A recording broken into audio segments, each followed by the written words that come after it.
Good morning students, how are you? I hope all are fine. प्यारे बच्चों, हमने पिछली कक्षा में व पिछली वीडियो के माध्यम से हिंदी व्याकरण का पाठ 1 भाषा के रूपों के बारे में पढ़ा व समझा। आइए आज के इस वीडियो में हम पाठ 2, जो कि हम कक्षा में पूर्ववत पढ़ चुके हैं, वर्णों के बारे में चर्चा करेंगे व पुनः वीडियो के माध्यम से इस पाठ को पढ़ेंगे व समझेंगे। तो प्यारे बच्चों, वर्णों को क्या कहते हैं? वर्ण अंग्रेजी में लेटर कहलाते हैं।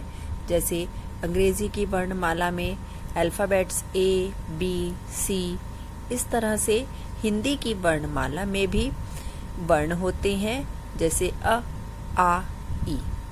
तो प्यारे बच्चों, वर्ण है क्या? सबसे पहले हम वर्ण के बारे में जानेंगे। वर्ण किसे कहते हैं? वर्ण क्या है? वर्ण वह ध्वनि है, जैसे अब मैं मुंह से बोल रही हूँ और मेरे मुंह से कुछ ध्वनियाँ, कुछ आवाजें निकल रही हैं। अब उस आवाज को लिखने के लिए कुछ अक्षर होते हैं और वही अक्षर वर्ण कहलाते हैं। वे ध्वनियाँ जो तोड़े नहीं जाती, जिनके टुकड़े नहीं किए जा सकते, ऐसी मुंह से निकलने वाली ध्वनियाँ अक्षर कहलाती हैं। और इन्हीं वर्णों व अक्षरों को एक निश्चित यानी कि सही क्रम में जब लिखा जाता है, पंक्तिबद्ध लाइन से या क्रम से लिखना ही वर्णमाला कहलाता है। तो हो गई प्यारे बच्चों यहाँ हमारी 2 आंतरिक परिभाषाएं भी, कि वर्ण किसे कहते हैं, वर्णमाला किसे कहते हैं। वर्णमाला के प्रकारों पर अगर हम बात करें तो वर्णमाला के वर्ण 2 प्रकार के होते हैं, स्वर और व्यंजन। स्वर और व्यंजन से आप पहले भी परिचित ही है। स्वर जिसे वोवल्स कहते हैं और व्यंजन जिसे आप अंग्रेजी में कॉन्सोनेंट कहते हैं। स्वर कितने हैं, स्वर कौन कौन से हैं, स्वरों का क्या प्रयोग है, आइए इसे भी पढ़ते हैं व समझते हैं। हिंदी वर्णमाला में स्वर वर्णों की 11 है और व्यंजन वर्ण अगर मूल देखे जाए तो व्यंजन वर्ण 33 होते हैं। इसके अलावा अन्य वर्णों में संयुक्त व्यंजन, अनुस्वार, अतिरिक्त वर्ण और दूसरी भाषाओं से आए हुए ध्वनियां भी, जो आगत ध्वनियां कहलाती हैं, वो भी वर्णों में ही आती हैं। तो संयुक्त व्यंजनों पर अगर हम बात करें तो संयुक्त व्यंजन हमारे 4 हैं, जो कि 2 व्यंजनों के मेल से बने हैं, जैसे क्ष, त्र, ज्ञ और श्र। इसी तरह अनुस्वार जो अंक की बिंदी वाले हैं, अनुनासिक जो चांद बिंदु वाले और विसर्ग जो अंत में 2 बिंदुओं वाले वर्ण हैं, वे भी अन्य वर्णों में ही आते हैं। इसके अतिरिक्त ड और ढ ध्वनियों का प्रयोग कहाँ होता है बच्चों? जब शब्द बीच में और शब्द के अंत में ड व ढ ध्वनियों का प्रयोग होता है। इसी के साथ साथ दूसरी भाषाओं से आई हुई ध्वनियां भी है, अंग्रेजी जैसे मॉल, कॉल, शॉल, और ऐसे ही अरबी फारसी के जैसे फकीर, फिजा, फर्ज, कर्ज आदि। तो आइए अब स्वरों को विस्तार से समझे। स्वर वे वर्ण होते हैं जो किसी अन्य वर्ण की सहायता के बिना बोले जाते हैं, जो कि अपने आप में स्वतंत्र होते हैं, वे स्वर वर्ण कहलाते हैं। स्वर वर्ण 3 प्रकार के हैं, स्वर वर्ण ह्रस्व, दीर्घ और प्लुत स्वर। ह्रस्व स्वर जिन्हें बोलने में कम समय लगता है, जहां पर मात्राएं छोटी होती हैं, तो छोटी मात्रा वाले शब्द ह्रस्व स्वर। दीर्घ स्वर जिन्हें बोलने में, जिनके उच्चारण में ह्रस्व से दुगना समय लगता है, जैसे आ, ई, इनकी संख्या 7 है और ह्रस्व स्वरों की संख्या 4 है। प्लुत स्वर पर अगर हम बात करें तो प्लुत स्वर उच्चारण में एक ही है, जिसे बोलने में तिगुना समय लगता है।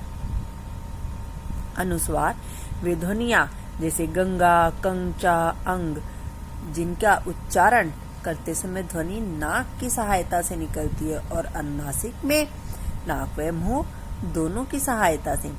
और जब हम विसर्ग का प्रयोग करते हैं तो विसर्ग के उच्चारण में ह की आवाज निकलती है, जैसे प्रातः, अतः, पुनः, और यह हमेशा व्यंजन के बाद ही आता है।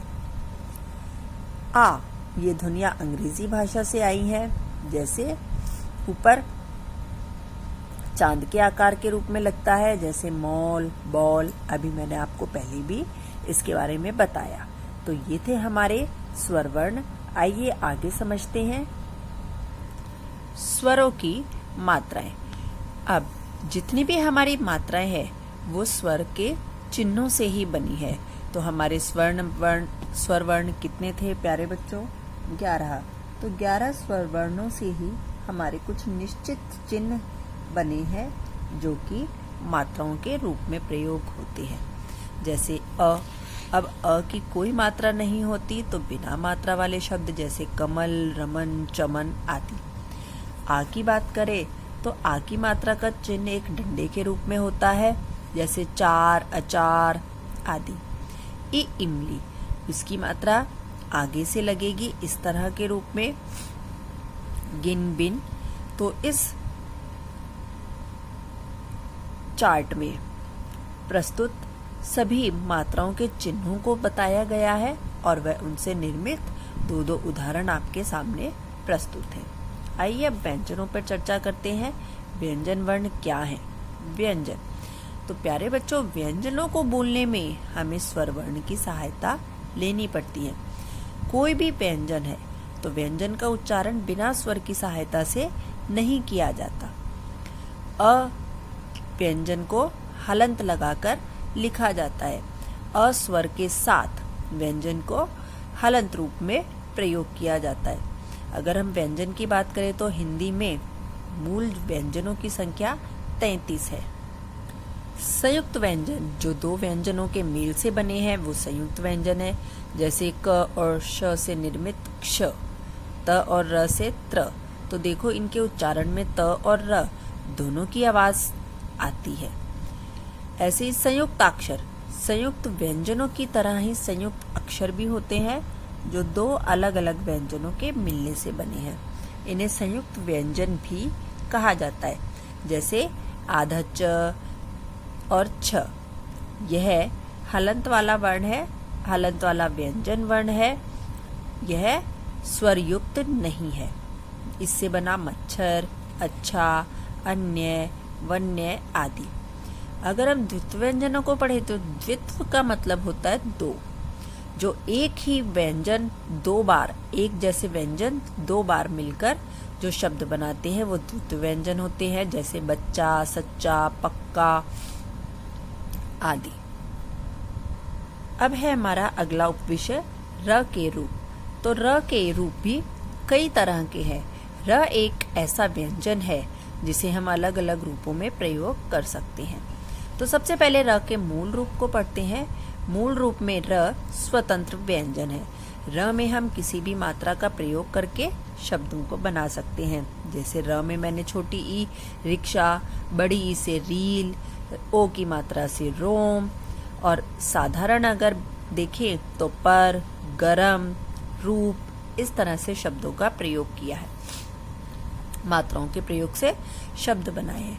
ऐसे ही अगर र आधा यानी कि बिना स्वर के हो, अब मैंने आपको बताया था कि व्यंजन वर्णों को बोलने में स्वर अ की सहायता ली जाती है, लेकिन जब र आधा है बिना स्वर के तो वह हमेशा रेफ रूप में प्रयोग होता है। रेफ रूप का मतलब कि वह अपने से अगले वर्ण के ऊपर इस तरह से सी के आकार की मात्रा में प्रयोग होगा। और जब र स्वर सहित यानी कि पूरा र हो तो वह हमेशा खड़ी पाई वाले वर्णों के पैर में आता है और वह उसके नीचे प्रयोग होगा इस तरह से, जैसे क्रम। अब र का अगला रूप है घुंडी वाले स्वर रहित व्यंजनों के साथ जुड़ने पर र पदेन रूप में पैर में ही सीधे वी के आकार में जुड़ता है, जैसे ट और ड। तो इस प्रकार से घुंडी वाले व्यंजनों के साथ इसका प्रयोग किया जाता है। अगला व अंतिम उपविषय है हमारा वर्ण विच्छेद। तो वर्ण क्या होते हैं? वर्ण हमने पढ़ा, भाषा की सबसे छोटी इकाई जिसके हम टुकड़े नहीं कर सकते वो वर्ण है। और वर्ण को अलग अलग करना ही विच्छेद कहलाता है। जैसे माला के मोतियों को हम अलग करते हैं, ऐसे ही वर्णों को भी मोती के समान अलग करना वर्ण विच्छेद कहलाता है। शब्द के हर वर्ण को, यानी कि एक शब्द में जितने वर्णों का प्रयोग हुआ है उसे अलग करना वर्ण विच्छेद कहलाता है। यहाँ कुछ उदाहरणों के माध्यम से वर्ण विच्छेद प्रस्तुत है। जैसे मित्र, तो म में से ई स्वर को निकाला हमने, और त्र जो कि हमारा संयुक्त व्यंजन है, त और र के संयोग से मित्र शब्द बना है। ऐसे ही रेडियो, र में ए की मात्रा है, हमने स्वर को अलग किया, जो मात्रा है मात्रा स्वरों से ही बनी है। ड में ई की मात्रा है, और य में ओ की मात्रा। तो हम शब्द में प्रयुक्त हुए सभी व्यंजन वर्णों को और स्वर वर्णों को अलग करते हैं, वह वर्ण विच्छेद कहलाता है। तो प्यारे बच्चों, हमने संक्षिप्त रूप में इस पाठ में क्या पढ़ा? भाषा की सबसे छोटी इकाई वर्णमाला को, और हिंदी में स्वर व व्यंजन वर्णों के बारे में। इसके अलावा अनुस्वार, अनुनासिक, अतिरिक्त विसर्ग व्यंजनों के बारे में, साथ ही साथ संयुक्त व्यंजन और द्वित्व व्यंजनों के साथ मात्राओं का रूप और वर्ण विच्छेद के बारे में पढ़ा व समझा। उम्मीद है आपको इस वीडियो के माध्यम से पाठ समझ आया होगा। आपको पुनः पाठ पढ़ना है व इसके अभ्यास प्रश्नों को याद करना है। Thank you. Have a nice day.